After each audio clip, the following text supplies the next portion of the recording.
Recording by माँ भक्ति music छटकी toll Siraha.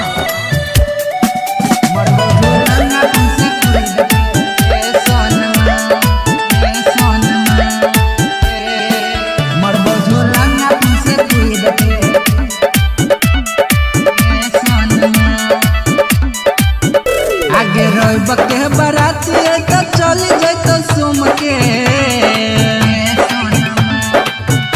आगे रोब के बराती तो चली जाए तो सुम के मरबो पुला पर से कोई दके गे सोनमा मरबो पुला पर से कोई दके गे सोनमा आगे रोब के बराती तो चली जाए तो सुम के रोब के बराती तो चली जाए तो सुम के मरबो पुला पर से कोई दके गे सोनमा मरबो पुला पर से कोई दके गे सोनमा मरबो झूलंगा पुल से कोई दके गे सोनमा मरबो झूलंगा पुल से कोई दके गे सोनमा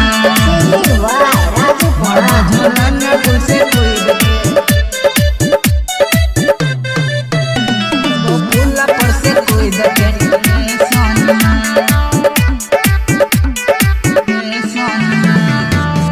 बॉयस भी तुम्हारा बाग सोनामा परत हो तोरा सिंदूर गे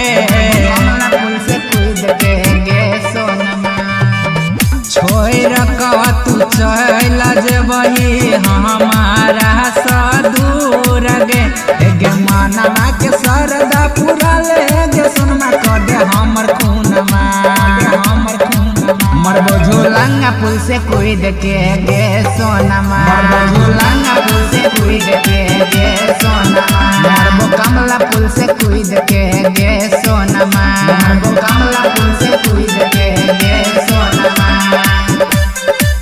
मरबो झूलंगा पुल से कोई दके मरबो कमला पुल से कोई दके गे सोनमा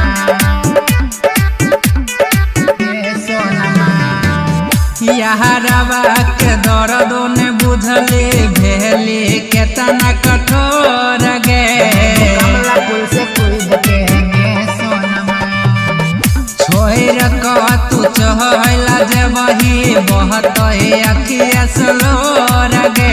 गे चढ़ी के बुलोरवा होते गे भोरमा जय भिरनिया मरबो झूलंगा पुल से कोई दके गे सोनमा मरबो झूलंगा पुल से कोई दके गे सोनमा मरबो कमला पुल से कोई दके गे सोनमा मरबो कमला